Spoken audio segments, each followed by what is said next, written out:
किसी ने एक बार बहुत ही गहरी बात कही थी। इस दुनिया में घूमने के लिए कई खूबसूरत जगहें हैं, लेकिन सबसे खूबसूरत जगह है अपनी आंखें बंद करके अपने अंदर देखना। दोस्तों, आपका स्वागत है द स्टोरी हाउस में, जहां कहानियां सिर्फ सुनी नहीं बल्कि महसूस की जाती है। आज मैं आपके लिए एक बहुत ही छोटी लेकिन प्रेरणादायक कहानी लेकर आई हूँ। यह कहानी एक अमीर व्यापारी की है, जिसने अपनी मेहनत से बहुत सारा पैसा कमाया, लेकिन यह समझ नहीं पाया कि असली शांति कहाँ मिलेगी। दोस्तों, क्या आपको भी कभी ऐसा महसूस होता है? जब आप जीवन में सब कुछ हासिल कर लेते हैं, तो कभी-कभी आपको अंदर से खालीपन महसूस होने लगता है। तब आपको एहसास होता है कि अभी भी कुछ ऐसा है जो आपसे छूट गया है। कमेंट करके बताइएगा जरूर। यही बेचैनी इस आदमी के साथ भी थी। उसे हमेशा अंदर से एक अजीब सा खालीपन महसूस होता रहता था। इस बेचैनी से निजात पाने के लिए किसी ने उसे शहर के बाहर एक आश्रम के बारे में बताया, जहां एक प्रसिद्ध संत महाराज रहते थे।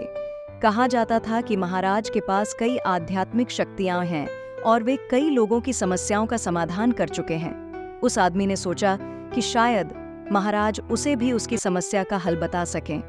धनवान व्यक्ति बिना देर किए आश्रम पहुंचा।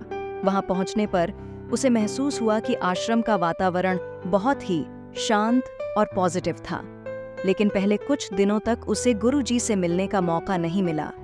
वह बेचैन हो गया, लेकिन किसी ने उसे बताया कि अगर वह सच में समाधान चाहता है तो उसे पहले कुछ तपस्या करनी होगी और आश्रम के नियमों का पालन करना होगा। वह आश्रम के नियमों का पालन करने के लिए तैयार हो गया।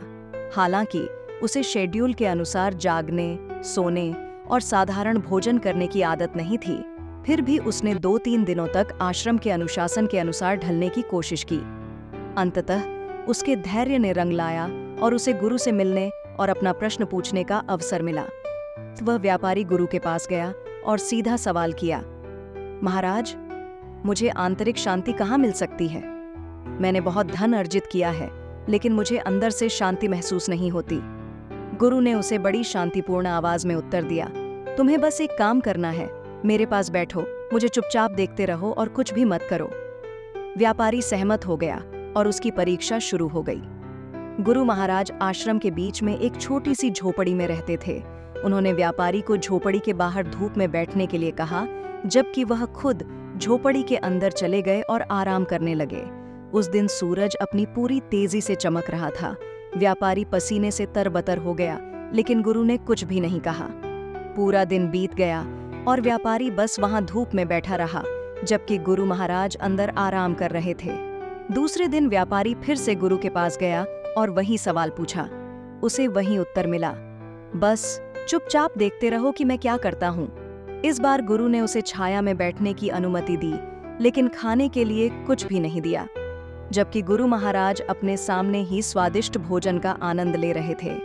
उन्होंने सुबह नाश्ता किया, फिर दोपहर का भोजन किया और पूरे दिन खाते रहे, लेकिन व्यापारी को कुछ भी नहीं दिया गया।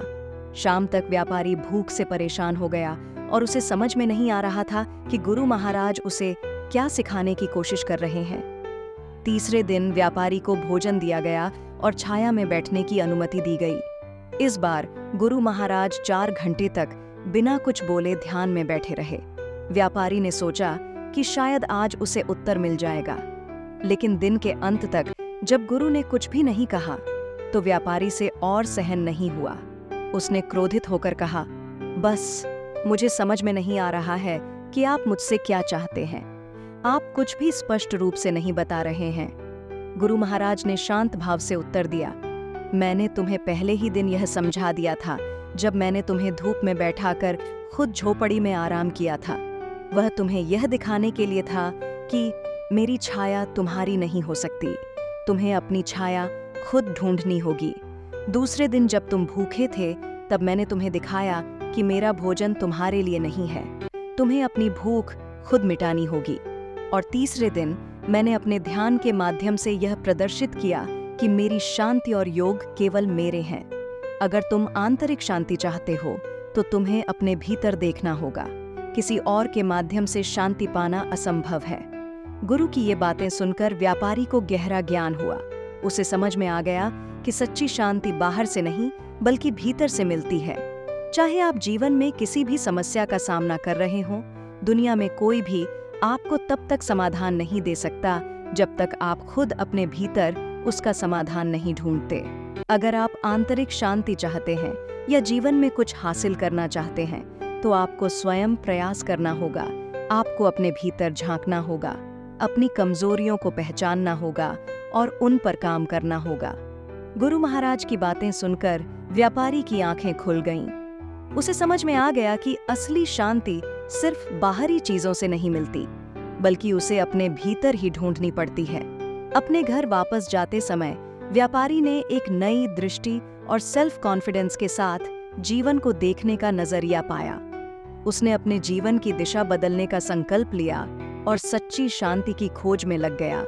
इस कहानी का सार यही है दोस्तों, कि चाहे हमारे पास दुनिया की सारी संपत्ति हो, लेकिन जब तक हम अपने भीतर झांककर अपनी शांति को नहीं पाते, तब तक हमें वो सुकून, सैटिस्फैक्शन नहीं मिलेगा जिसकी हमें तलाश है। यदि आप वास्तव में आंतरिक शांति चाहते हैं या जीवन में कुछ हासिल करना चाहते हैं, तो आपको प्रयास करना होगा, आपको कोशिश करनी होगी। अपने भीतर झांकें, ईमानदारी से विश्लेषण करें कि आपकी कमियां कहाँ हैं और उन पर काम करें। दोस्तों, मन की इसी शांति और सुकून की सीख देती है ये 2 कहानियां मैं आपको रिकमेंड करूंगी, जिसका लिंक डिस्क्रिप्शन में है।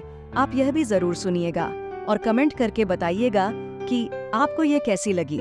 मिलते हैं आपसे अगली वीडियो में, तब तक के लिए गुड बाय।